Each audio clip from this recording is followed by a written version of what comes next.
What's up, everybody? Welcome to the Been There Doing That podcast. I'm here with my brother. We both don't really want to do this right now, so we're going to get started with some burpees to kick this thing off and get our energy going a little bit. You just got to do it sometimes. All right, well, are you going to go that way? I'll go this way. We can't cross streams. Here, we'll cross streams. We're going to just get going, get a little energy boost. We're going to bring you all with us. We're going to get juicing. There we go. Our mic's going to fall off? Definitely. Our mics are going to fall off. Okay, it's 2. Woo! A little energy going. 3.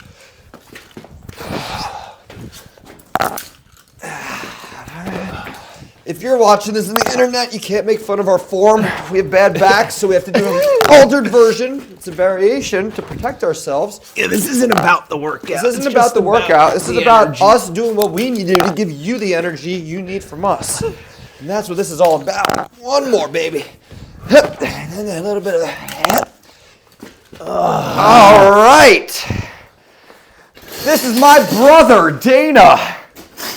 Dana Y, a.k.a. Dana Yurcisin, a.k.a. my brother.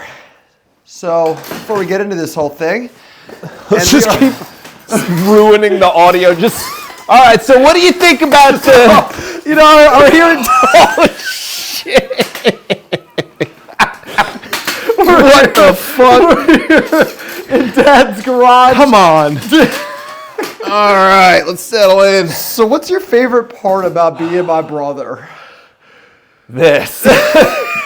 Being here with you, making content. I love it. All right, we're in this thing. God. I hope they're still listening. Do you think they're still listening at this point? I hope so, or else that was for nothing. Yeah, we did this all for you. All right, let's kick this thing off. Why don't you tell people a little bit about yourself, what you do, what you love doing, what you just came back from. Oh, man, okay. We got a lot to cover here. We'll jump into it. And my seat's all sorts of fuck up. All right. Well, I'm Dana Y. I write, produce, mix, and master music for myself and several other bands, as well as anyone else who will hire me. Jesus, this is hard to talk when you're catching your breath from burpees, dude. But I just got back from a week-long tour with my one band, Yawn Mower. We went up to Maine. We hit Rhode Island. Face each other a little more. Yeah, let's have a conversation. Nice fireside chat. We hit Maine, Rhode Island, Connecticut, New Hampshire, New York, and we started in Jersey. So, we hit a good amount of states on the way, but yeah, we try to do a nice tour in May and November of each year. So got back from that, and now I'm just back and depressed and doing nothing at home. But also photography, art, you're a man of many talents. I do a lot of stuff. I'm so deep in music right now that I forget to even mention the other things that I do, but I do love photography. I went to school for film, so I like making music videos and short films and writing movies and all that stuff. Pretty much anything creative just to express whatever it is I'm feeling at any given moment, whatever medium fits that thing. I like being able to bounce from different stuff so I never get too stagnant in one lane. Right, I was gonna do different shit. Right? I'm the same way. I can't do any one thing for an amount of time because life just gets too boring. Right. Yeah. No, we're built a certain way where we need more stimulation, and also because of the internet. So the internet makes us need this. Sorry, one thing is not going to cut it. I need everything all the time. So I'm going to give it to myself if I have to. I like it. You've been playing music forever. I've been going to see your shows back in the college days, which is what? That was the 70s or the 80s? Early 70s. Early 70s, yeah, man. I've been going to those shows for a long time. Plesiosaurus was your first band. Yep. And back then you were more like a backing vocals guy. Yes. I think you're still trying to figure out what your music thing was going to be, finding your voice, getting comfortable being up there, all that. When you were making music back then, did you think this is what you were always going to be doing? Do you see yourself making a career out of this? What was your plans when you just started getting into this kind of world? There were no real plans. It was just I always love playing music and like recording, I only like had minor experience recording on like friends' MacBooks when I could like borrow them. I didn't have anything myself to record on. But I always remembered loving doing that, and then I just like met other people that liked similar music in college, and we all lived together, so it was really easy and simple to make that happen. Whereas after college, you find out how not simple that is to put together. Oh yeah, when people have like kids and families. There's Having band life. practice is crazy. Yeah. I have not been able to do that. It really sucks, and I've had a lot of like near like, oh, all right, I got a couple people who like want to do this for real, and then someone drops off for whatever reason, and they got to do their own shit, and then you never get back up and running with that group, and you try it again, and it's really difficult when you're not all living in one place with the same time off and the same schedules. Adult life makes art hard. It's like you got to be a band with your coworkers is the only way you can. Well, being in a band is essentially a coworkers you're married to. But yeah, I didn't plan at the time on like making music a full-time thing. I just always loved it, and I wanted to keep being in bands and stuff, but at the time I was definitely more focused on like the filmmaking side. But oh yeah, you didn't mention. Oh yeah, I forgot. I briefly touched on it, but master filmmaker. I mean, you make all your yeah. Okay, cool. Let's go into the background a little more. You make insanely awesome videos. You make most of your music videos for like Grasser and all those bands and Dana Y. Growing up skating, you film skate videos. So yep. That's what your degree was, right? I forget that sometimes. There's so many different paths. I know, because I mean, like, I still do it, but it's usually in service of one of the music projects. So I also forget that, like, oh yeah, this is going to be my main thing at one point. But yeah, I got into filmmaking, as you know, from skateboarding. We're going to talk about that soon. Okay, yeah. So we'll circle back on that. But where was I? Figuring out if you knew this is what you wanted to do, how hard it is to make a band. Yeah. It's just because that was so difficult, like getting a band together. I mean, like, unfortunately, I only liked stuff that you need the support of others to pull off, like filmmaking and music. Like, you technically can do them by yourself, but they're so difficult with limited resources and not a lot of money and not a lot of help. And then I had, like, you know, because I went to school for film, all my jobs were in film. And as most people in the adult corporate world will tell you, like, oh yeah, that saps every little bit of passion and fun out of the thing I like until I hate, why did I do this? Doing it anymore. So that was like 10 years of like, I mean, I still work in video, but like I have a decent job that doesn't drive me absolutely insane and give me mental breakdowns and whatnot. So I can chill and like do video stuff when I need to, but that did not leave a lot of like extra verve and like ambition left to do film stuff outside of work. Just being beaten up at work and underappreciated, underpaid, all that. So then I just was like, all right, well, like I said before, like bouncing from filmmaking's not giving me what I need, time to work on records and stuff like that. And it wasn't until like COVID where I was like, okay, maybe I want to just like make albums like all the time now with my friends because this rips. Well, I should mention that you opened for the Foo Fighters last year. You played with Modest Mouse. There's Weezer, The Killers. Yeah. All right, so yeah, I love people are gonna be like, who's this guy playing music? We're getting to the good stuff after. We're like, yes, my brother. We're in a garage. He opened for the fucking Foo Fighters. Everyone. So you went from all right. Now I'm gonna bring this full story. You went from college where you're playing in basement shows, which were dope, by the way, and then you found out how hard it is to get people together to actually play shows. Yeah. What was it the journey like from being like, oh, this is tough. I don't know if I'm gonna do this to playing with the Foo Fighters? How did it transition to the point where you actually can make it happen? Because as you get older, life only gets more complicated and more difficult to coordinate with people. Yeah, totally. That's why it just like never materialized. It was always a series of starts and stops. And like, also your 20s is when you're like trying to figure out where you're going to live, like who your friend circle is. Like, I was living in Maine, then I had to move back here, not in the garage literally, but in our parents' house again while I figured Jersey out. Shore. Right.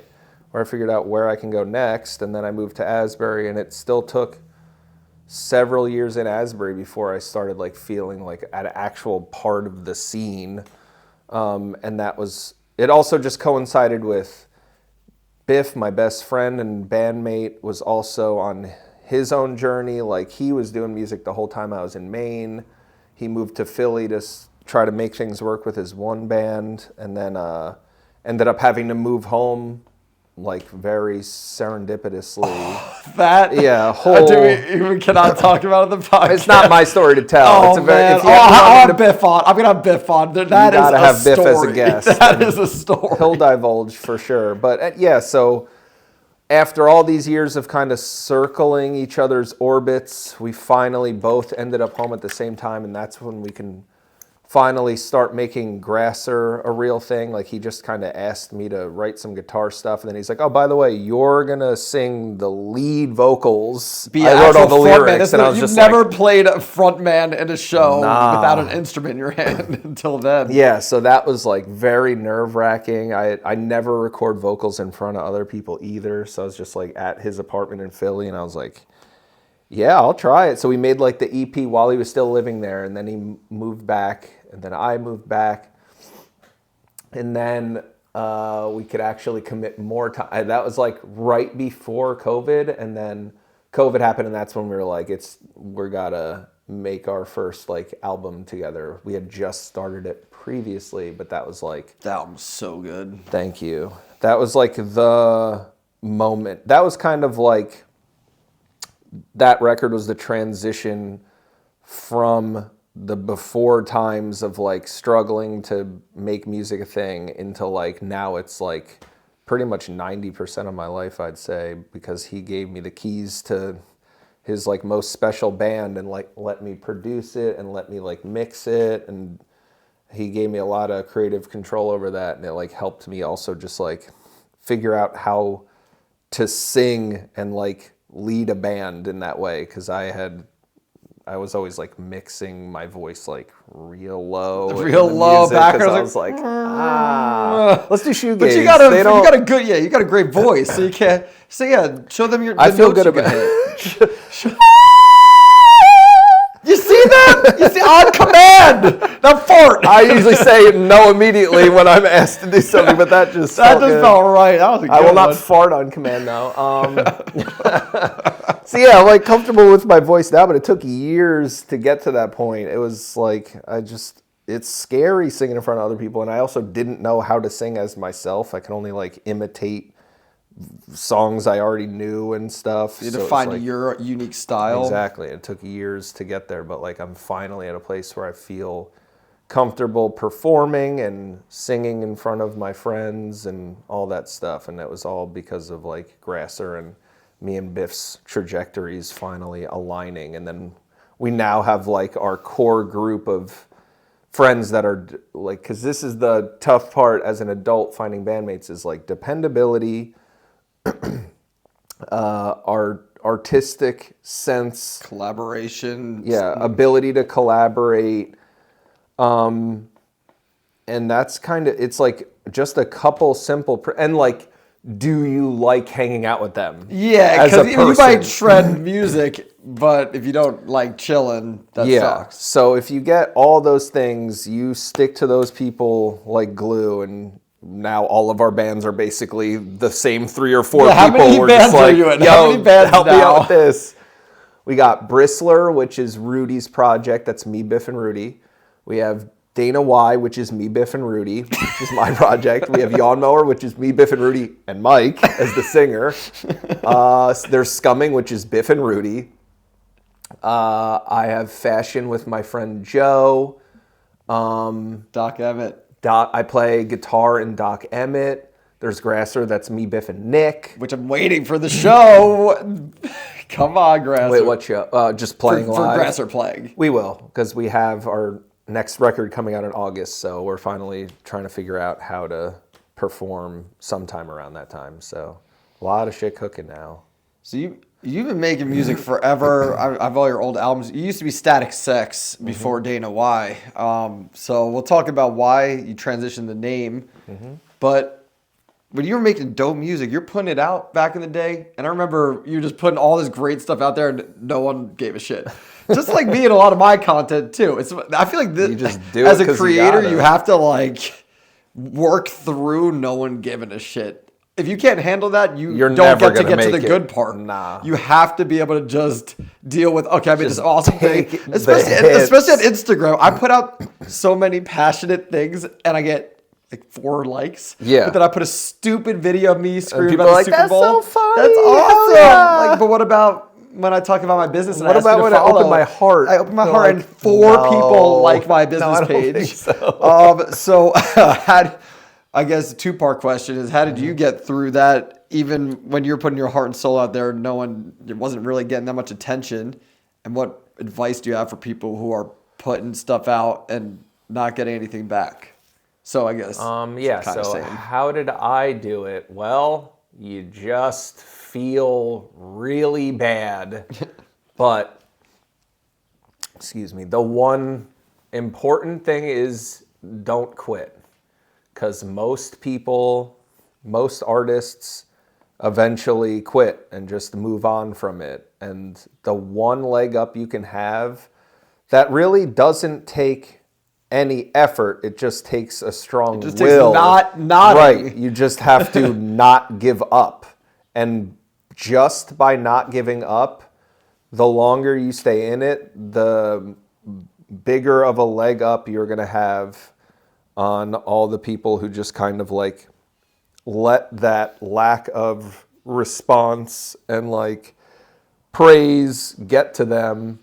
And like, don't get me wrong, it gets to me constantly. I think about it all the time. Like, I think I am far better of an artist than 100 monthly listeners on Spotify would tell others I might be. Like, they look at it like, oh, this guy is not doing anything important. But it's like, no, I promise I am. I promise you gotta check it out. Those 100 people know. They know what to go ask what the fuck hundo. is up. Like, I'm making some fucking shit, and once it catches on, I feel like it's gonna catch on quickly. But until then, I can't operate with that being the thing that matters. I operate just because you just have to like realign your expectations of like, okay, I'm not doing this so that at the end of putting something out, I get love and support. You do it because the actual doing of it is the thing. You're like, I'm having so much fun. And this is fulfilling. And I'm like hearing the song come together as I get ideas. I'm like, oh, this is sounding so cool. What if I try this? And like, that is the part. And you feel energized. Yes. Even the podcast. I'm doing this, and I talked about it in the first episode, just because I wanted. I need a creative outlet. But then I still find myself looking at the analytics every day, be like, all right, I got one more listen on this episode. I'm like, I gotta stop. It's so hard. I mean, you could look at it, but don't obsess over it, because obviously once you do the thing that you're passionate about, you're like, okay, I did that because I was passionate about it, so I know my why. Right. But I still fucking want people to listen to it now. Right. I did the why. Yeah. I why'd my way in. See your way towards me. So it's just crazy. But like you said, even with building businesses, entrepreneurship, it's all just not quitting. No one gets anything right the first time. And timing is everything too. You even said that with Biff and your journeys, it just wouldn't have worked for you guys to be in all these bands when you were in Maine, and with your lives. But because you kept going, ultimately the timing meshed and worked out, and it just happened when it was supposed to, which never would have happened if you just stopped because people either didn't of listen. us, gave up to do something else. But we are both beyond headstrong and stubborn, and will not give up regardless of how long it takes for people to like catch up and be like, wait a minute, they do a lot of shit, and all of it's like dope, really up there in terms of quality and like, yeah, I don't know. What else was I gonna? I had something else, but we'll get it. Brain back. farted. Brain farted. All right, let's go back to skating for a second because we grew up skating. If you haven't seen it, but it did happen. I tell everyone this: go to Vimeo and search Ben Yurcisin. That's the way you'll always find it. That's the only video I have on Vimeo. I don't say search Dana. Search. You're like, nah, look me up. So that's the full-length skate video that took over 8 years in the making. Yeah. Dana was filming and editing, and he stole a few seconds of my part to get some tricks in there. But you hurt yourself, so we needed some filler, dude. Everyone in the kneecap. video had the ender. If you don't know about skating, it's just the last trick in your part, which is the best trick you do, and it's an ender. You know, that's the big one. Everyone had an awesome last trick. Mine was just me eating shit, and then Dana putting a little thing in there that said Ben hurt himself. He couldn't finish filming the video. So the most haggard. Wait, was that when it was new? It was new. It was the PBG, new. but still, the ground was still ow.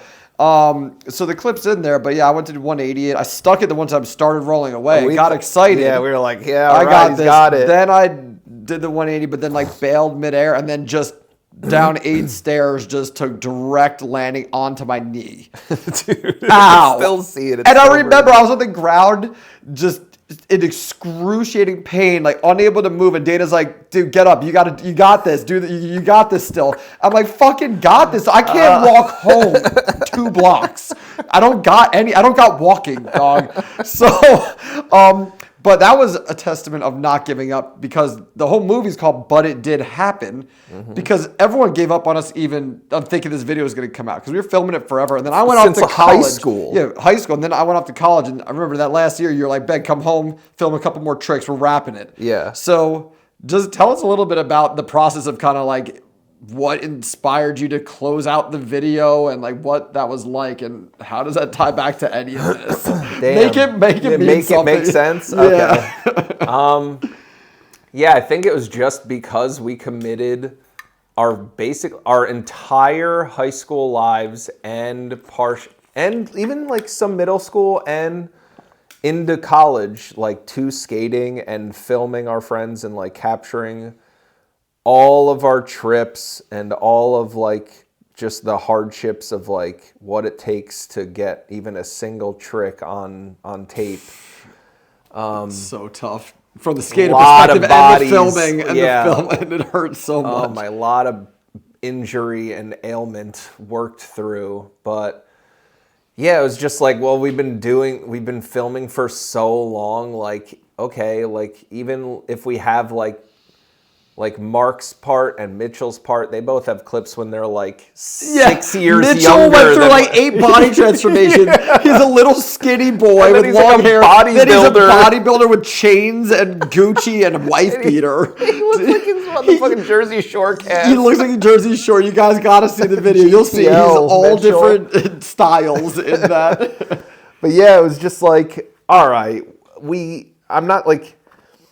it's so hard, like, because as you go, it's the same thing with music. Like, the more you learn and, like, the better tricks you get in skateboarding, you're like, oh, well, now the old stuff feels irrelevant. But it was like, we just have been doing this for so long. We have so much good footage. Like, we just have to wrap it so we can at least show our time, like encapsulate our period as skaters into this one visual document that we can like return to and be like, yo, remember when we skated for like 10 to 15 years? It was a staple in our town with the premiere and everything. We had a good premiere. I sold a bunch of DVDs, had all the homies out, but it was just like that sense of like, I worked all this time for so many years. I can't let it go. Yeah, I can't let it be like see the light of day. And that's honestly, it's very similar to my first record as Dana Y, The Liar,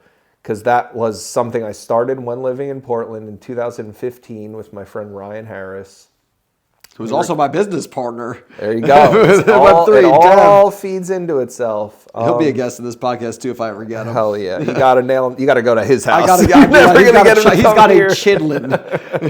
That changes the game a bit. But yeah, we recorded all the guitars for that in our little practice space at Grime Studios in Portland. And then like I came home and it was like, I moved to Asbury and it was just like I didn't have anywhere to record drums. So that was like a big hurdle that was like taking a long time to figure out. And it was 30 songs. So it was like 30 fucking songs. So stupid. I still believe in every single song, but the idea of like having to finish recording and mixing 30 songs, I was like, oh my God, what have I done? So then I just started, this is what I do. I just start a new album. I could just forget about that hard one. And now I'll do new stuff that's exciting again while the old stuff is scary and hard. And then I did that again and I didn't finish that one. And I was like, a new album. But now this is like, it's that sense of, again, like I've done so much, but so little of it has seen the light of day that in like, what was it, early 2022, I was like, it's time to like wrap up The Liar so I could at least move on to like the newer stuff. Yeah, the second new album that's already behind because I started one after that. But so I spent the rest of like 2022 wrapping that record up and shortening it to 15 so I can like actually finish it. And then, then it feels so much better to get that weight off to be like, okay, like that the world period. Has this. Yes. Like I can share that period of my life, like that very specific living in Maine, moving home, what that transition was like. That's all captured in this one document now. And like people can experience that for themselves. And the response to that was great. So then I finally recorded. Was this the first time you had like a real positive response on a release? Because remember what we were talking about? It's kind of deaf ears. This is the first time you actually got some recognition. You were in alt press. I was in alt press. So yeah, how did that go down? Yeah, that was like a really convenient and nice meeting through Neil from Mint 400. He had a friend named Mike. It's a record label you're on. Yes. And he had a friend that does PR. And we've had experience with PR in the past where it's just like very impersonal. Like they just like don't seem invested at all. They just like run you through like the packages and like what certain dollars can get you potentially with no guarantee. Right. So I've always been very wary of PR and stuff like that, but this guy seemed really nice and like I sent him my record and he immediately was like a fan before anything else. That's the best. Yeah, before business. Yeah, that's great. He's like, this is good. This music is awesome. Like I want to just help you get this scene. Like it's just I feel so driven to like get this in front of people, and that was like a really galvanizing moment of just like, okay, hell yeah, like let's work on this together. So this is just from an introduction. I'm trying to think of, for anyone listening who's thinking, how do I get that big break or meet that right person? It's just kind of like following the trail of breadcrumbs. Kind of one person led to another sort of thing. That's the thing about art. It's not like being a doctor where you go to school for a certain amount of years and then you're a doctor. It's like, if you want to be a musician, you just have to be like out in the world. You have to be making shit. So there's always something to show people whenever you do have these chance encounters. Right, like you already have the material. Like, here's what I do. And they can go like, oh shit, okay. So it's just like, what is that saying? Like, preparation meets luck. Preparation, opportunity is luck, and the crossroads of preparation and luck. Yes, exactly. So those opportunities and meetings are not going to mean shit if you did not. If you're just like, prepare and you're like, I'm waiting to meet the right people, then I'll like get started on my album or something. Like, make your album. Life doesn't give you shit. You've got to bust your ass. Especially in America, you are not getting supported by anybody. You have to, anything you want done, you better be prepared to do it yourself. And hopefully you're the type of person that already wants to do it yourself because you're just built that way, and you're like, doing I don't do it for the end result. Again, like whatever happens, if no one listens, if a bunch of people listen, I'm going to make another record because I have to. Right. It's what keeps you going in the world. I don't know what else I would be waking up for every day. Like, it's certainly not to punch into my day job and go to bed and then do it again. That is not a living. Like, that's to afford the life that I actually want to live. But yeah, I love how this has gone like so many lanes. Like, I forget where we started, but it definitely makes sense. This is what we want. It definitely makes sense to me. Maybe it only makes sense to Yurcisin brothers. And everyone listening is like, what the fuck are these guys talking about? This is nonsense. Okay.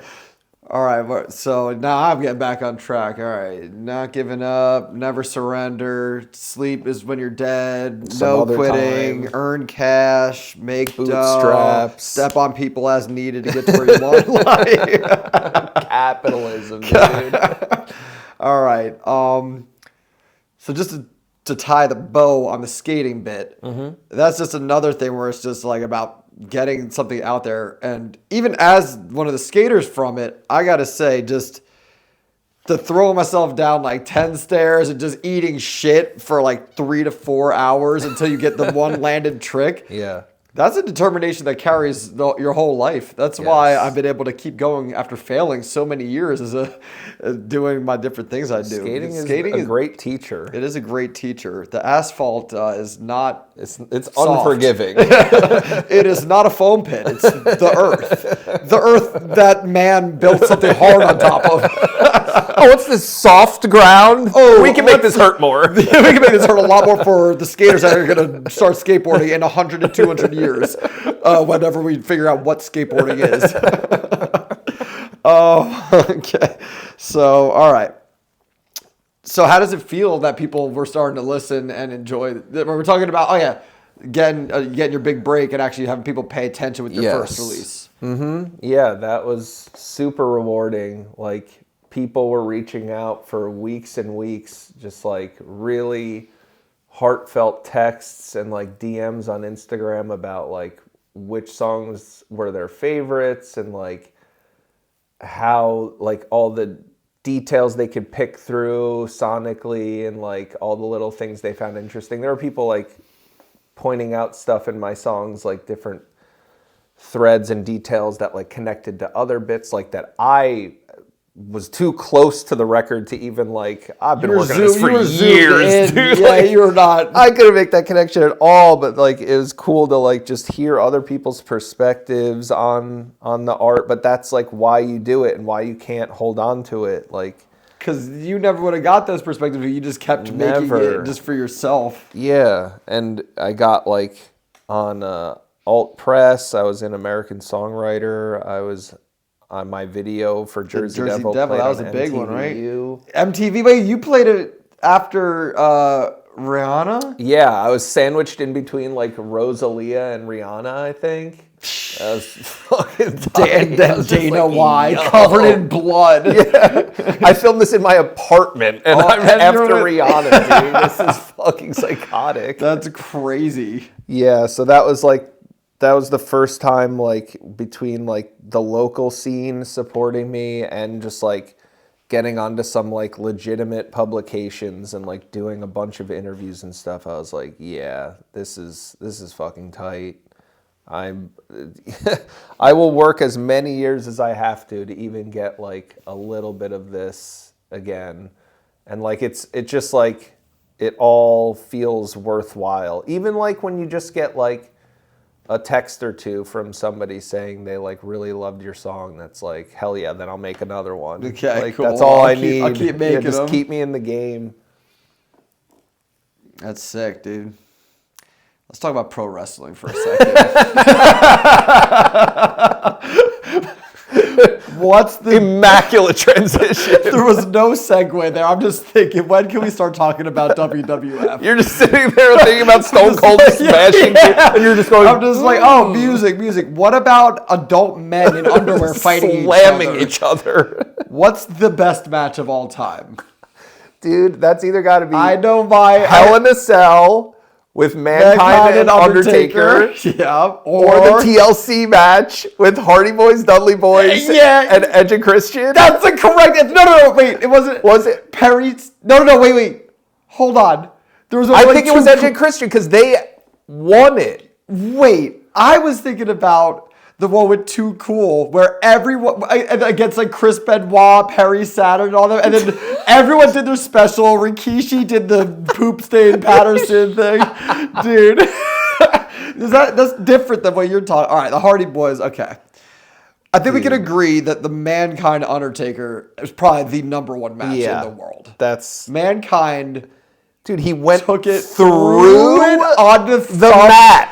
He went through the mat. Yeah. They thought he died. He was like choking on his own teeth. Yeah, his mouth like went through thumbtacks. Dude, unbelievable. That was fucked up. Watching as a kid, that Dude, was like just like there's blood. That was like a holy experience. Yeah, like, because everything else was them. And he's over there bleeding out of his face. I'm like, no, he's smiling. He's like, yeah, putting his tongue through his like the hole he created in his mouth. Oh, that is wild, dude.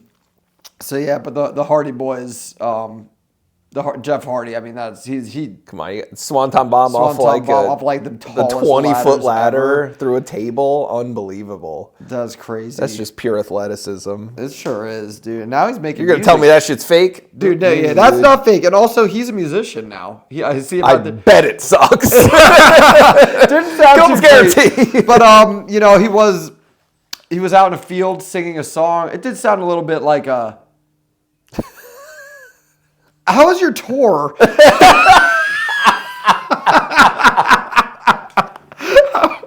Tell us about touring. What about it? All right, so you toured. You went to the West Coast a couple months ago. Now you last May, so exactly a year ago, we were in California. And then you just did the thing up and down. And I think one of the things I like to talk about in this podcast is just what it takes to live a fulfilling life and actually enjoy what you do. And that just sounded like a really fun experience. So just tell us about some of your highlights of what touring is like and just kind of seeing the world. Yeah, so like it's funny. I feel like with tour, the highlights are the things that like on paper or telling others, they'd be like, that's the what? Like sitting in the van was your highlight? But like honestly, it's like when you got the right group of guys or people with you, just like sitting in the van, smoking weed, eating snacks, and just like listening to music and riffing and joking. And that's like some of the fondest memories I have on tour. But I mean, our most recent tour that I just got back from 2 days ago was in the Northeast, which we've done a couple times now. We went up to Maine and came back. Nice to visit the hometown. Well, not the we're in the hometown now. My second hometown. But the California tour last year was probably my favorite, just because it's like anywhere in the Northeast or like Midwest generally has the same kind of atmosphere and vibe. You're not like totally changing scenery, but when you go to California, you're like, things are different. Mountains and cliffs. And just like you feel a vibe shift where you're like, hell yeah, it's just beachy everywhere you go. And everyone's slower, like, vibed out. Some people are totally Schneidered, which is a term we came up with on that tour. What the hell is that? We met this wonderful kid named Max at a record store. We were like shopping our record around everywhere we could find on our way. And he was just like, he was a character. He was like in The Big Lebowski where like every 10 minutes a new wacky character enters and you're just like, what's this guy's deal? And Max was one of those guys. He's just like a little fried, a young, just like a goofy kid, but like so funny and endearing. And we were just like, anytime you see someone who's like a little toasted, we're just like, Schneidered. Schneider, like, his name wasn't Schneider, but we felt you just felt like Schneider energy. You felt Schneid vibes. Yes, we were getting major Schneid vibes. Schneid vibes, burgers and fries. See, it was just like I want more of that. Just like I feel like North America has like different pockets of vibes. The whole Northeast and Midwest has a vibe. Like the South has a South has a vibe, like the Gulf Coast, the Pacific Northwest has its own thing going on, the Southwest, and then like California is like big enough to have its own sort of feeling. But yeah, just like traveling and like seeing places you've never been, and like just like you're waking up every day not knowing who you're gonna meet or like the characters you're gonna run into or the experiences you're gonna have. It feels like a movie. Totally. It unfolds like a dream or a movie where you're just like, what the fuck was that? It's so stimulating, right? Creatively too. You can't just be always in your same environment. That's why people just got to travel. Yeah. Just got to get out there, see new things, meet new people. I just love meeting new people. There's so many characters in the world. We just meet like you, so many. I think my life's like a Coen Brothers movie. It's just because all the characters are just wacky and weird in the best way, and I'm like, this doesn't feel real, but somehow we just attract to those sort of people, and it's just so interesting.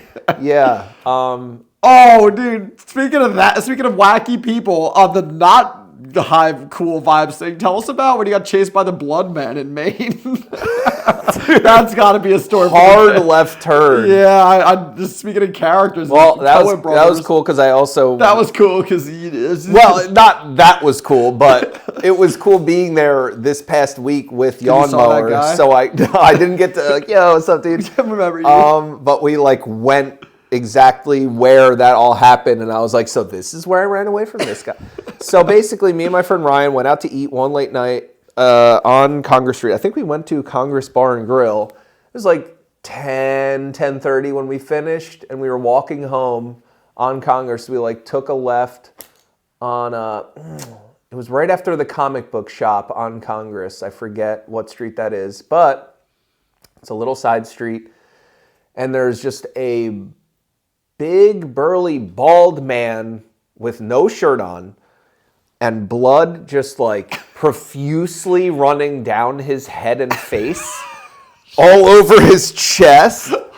And he clearly seems fucked up, and he's just like approaching me and Ryan's like, yo, dude, like back up. Like, I don't know what you're trying to do, but like, you don't stop coming like close to us. He was like, and all he kept saying was like, nah, dude, it's all good, dude. It's all good. We were like, brother, it's so ungood. It is anything but good. It's not good.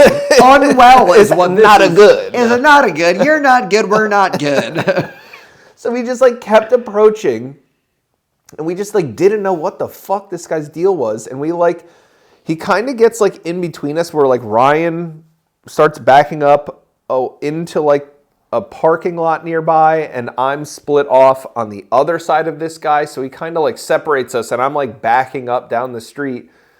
And then I look right, and out of the dark alleyway, there's just another man sprinting at me. And I'm like, okay, clearly that's not for me, because why would it be? I'm just a guy walking home.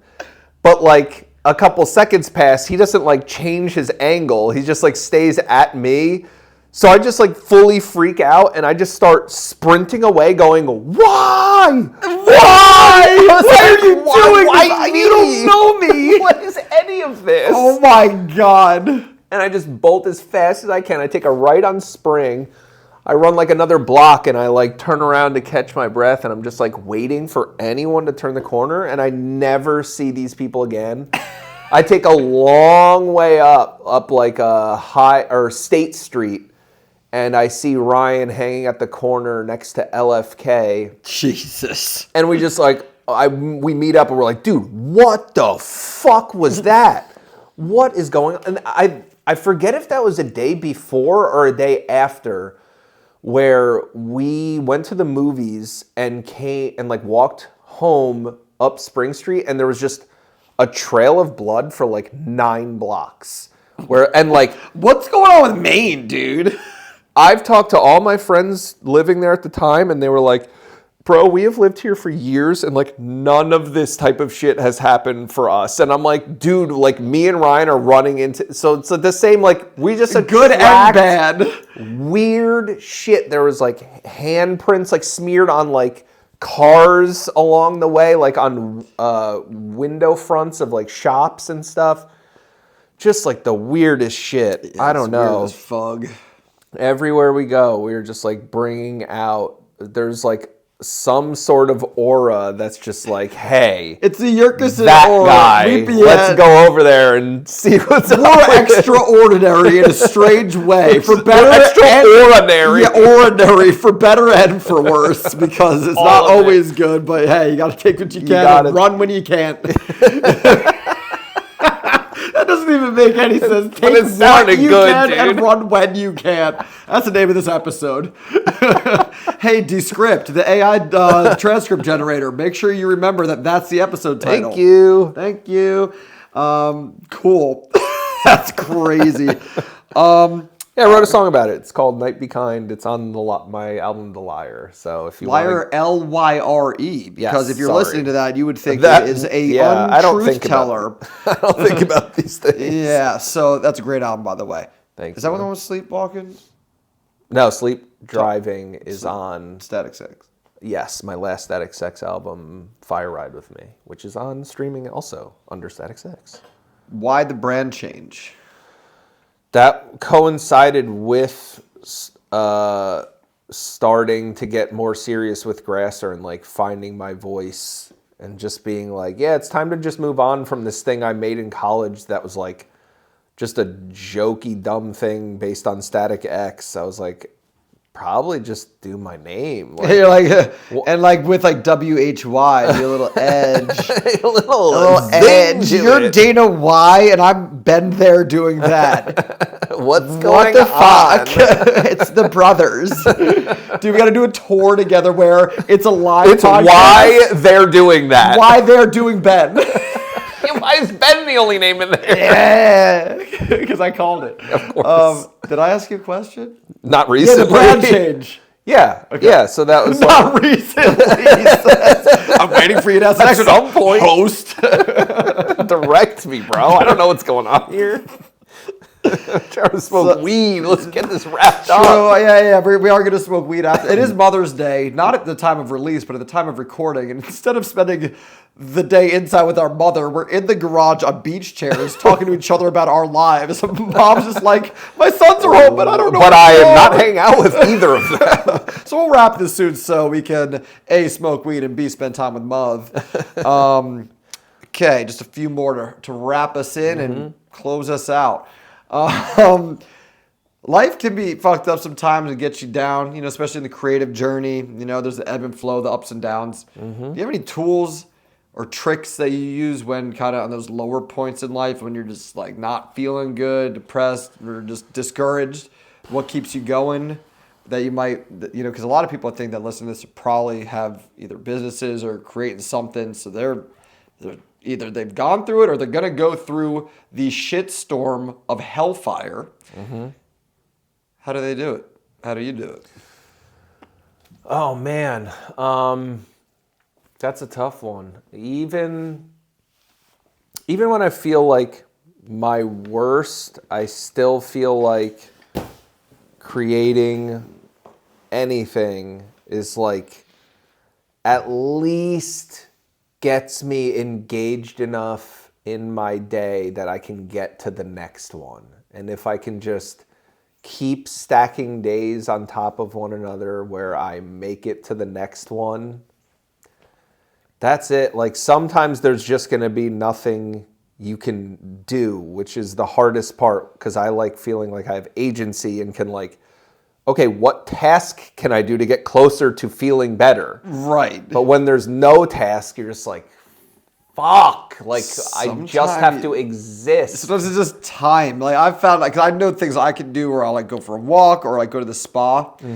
And then sometimes I do that and I feel just as exactly. Yeah, you get home and you're like, okay, while I was doing it, I felt a little better, but now I'm home again. And then I realized that it's just the human experience. You have to just wait and remember that you will feel good again. Because every down has an up. So it's the knowing and just not getting too attached to the low. Because I think back when I was younger, maybe the 20s, before I was a enlightened, wise old man, 32 years old, that I would just I'd be like, I'm depressed. This is fucked up. But now I can feel depressed and just bring myself one level above it and look at me and just be like, just right now though, it'll be done soon. Yeah, exactly. I've never been in a position where I didn't eventually change or feel different. Well, we're happy now. Well, ish. It'll get better. Yeah, exactly. It can get worse, but I think it'll get better. It'll get both. Both will happen. I promise you both will happen. You haven't felt the worst you'll ever feel in your life yet. Oh, man. But you haven't felt the best you've ever felt in your life yet. That's the kicker. Yeah. Yeah.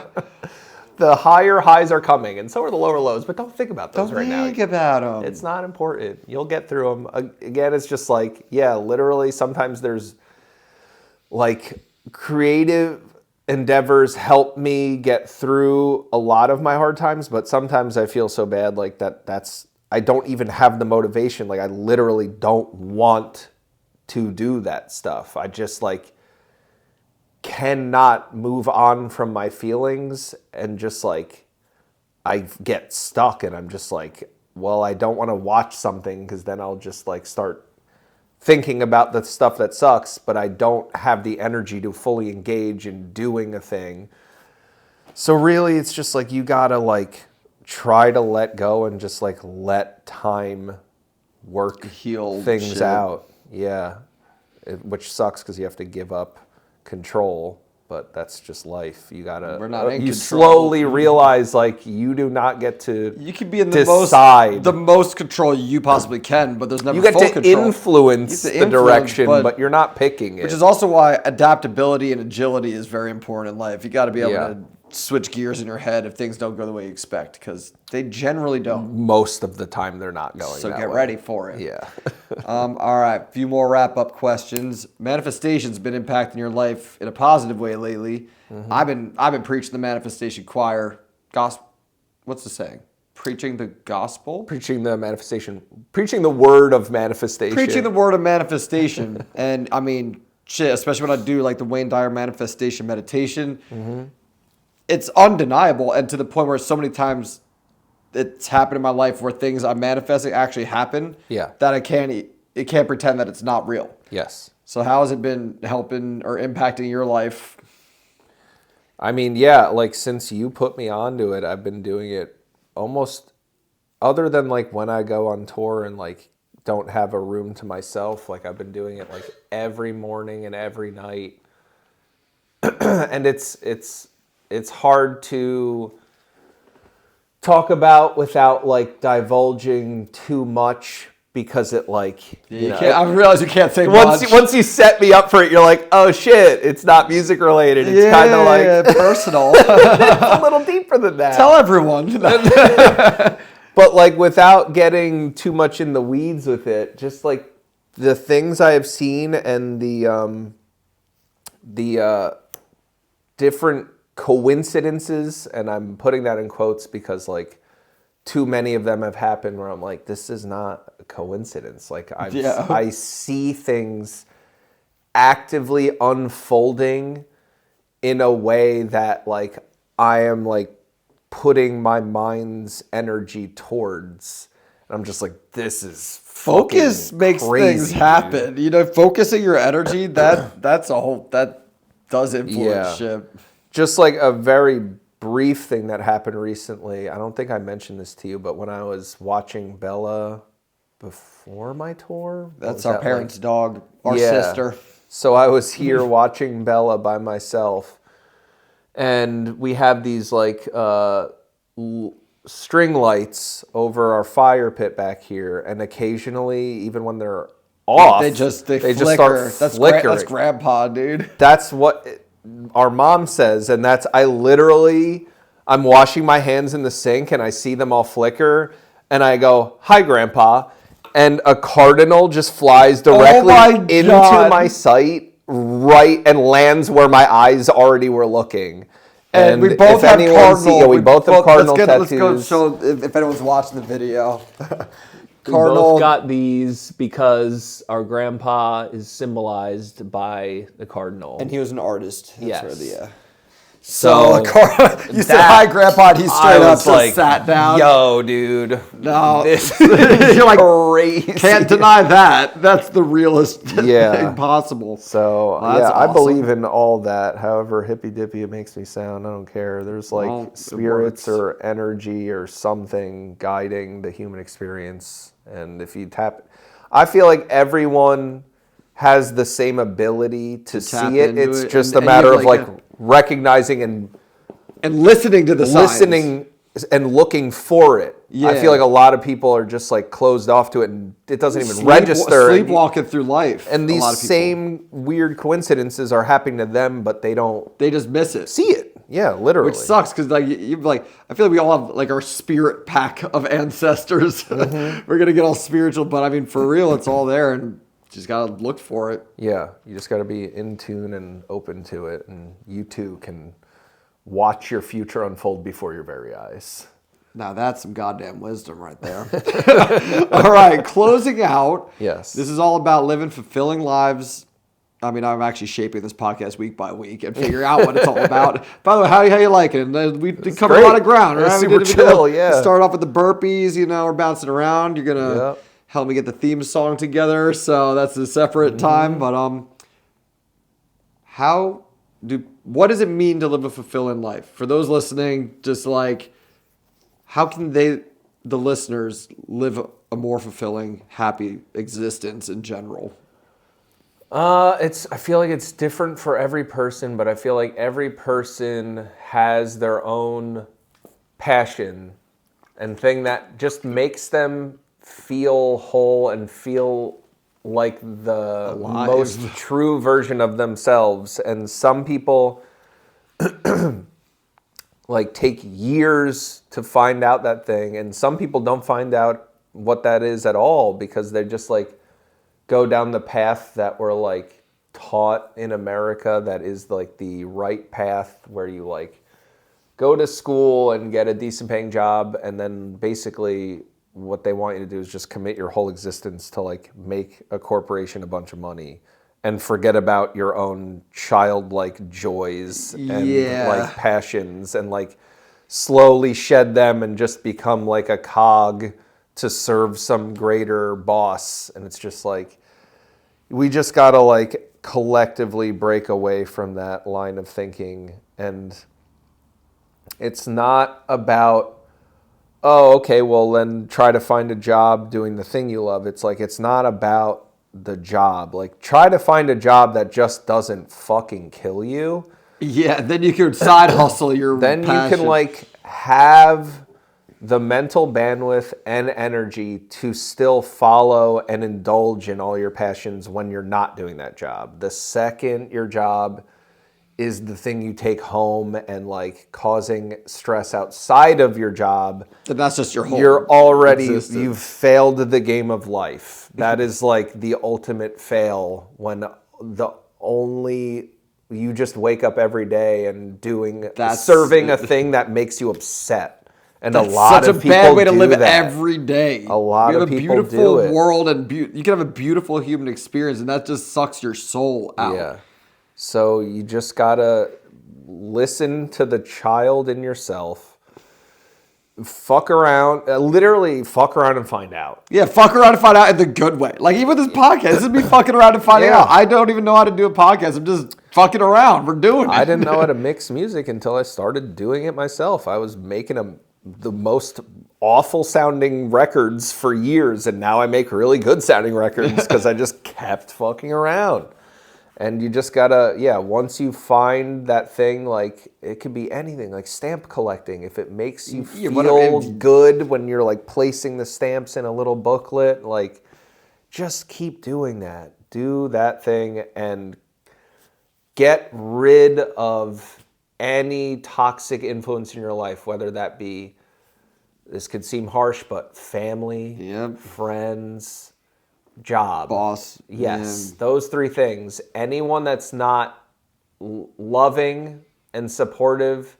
Yeah, if you say you're passionate, they bring you down. Energy, like, they got to be there when you're saying, I started the new stamp collecting. They're like, well, shouldn't you should be going to work. You got other things more important to worry about. No. No, Get those out of your life. You don't. That's the only thing that matters. Yeah. Is your Why stamp are you collection, waking if that's up? what you love. Yeah. Exactly. Yeah. So if you can root out all of the negative influences in your life and hone in on your passions that make you feel like the truest version of yourself, then that is success and living a fulfilling life. That's beautiful. I got to ask that question in all these podcasts. That's like all the podcasts that have one question they ask. Yeah, I think that's yeah. good. I think that's where you get a lot of gems from. Yeah, That was really good. Everyone's got a different take on it. That's my signature twist. What is this, episode 5? I don't know what episode this is, but we're figuring Whatever, it out as you go. dude. Never knew We're at winging episode 1, you know? That's why you got to try. Yes. All right, sick. Well, my back hurts and I want to get high. Yeah. So tell them where they can find you on the internet. We'll close out. All right. Instagram is where I post most of my activity and share all my stuff. That would be at dana.y, the word, W-H-Y. I have a danay.bandcamp.com if you want to purchase any of my music. Your prints. Yeah, if you want to hit me up on Instagram, the same Dana Y account. I have my wall has like 1 million photos on it. I'll do prints of anything and ship it to you. I always love making those. Dana Y on Spotify, Apple Music, all your streaming services and that shit. So yeah, find me, look me up on YouTube and Vimeo. That's where you'll find all like my video work. Right after you're done searching for Ben Yurcisin. You'll find our skate video, but it did happen. All right, dude. But this podcast did happen. We got it. We got it in the can, dude. All right, I fucking love you, bro. Great conversation. Love you, I'll dude. continue talking to you because you're my brother. Yeah, so we'll go continue having a lifelong podcast. Yes. Peace.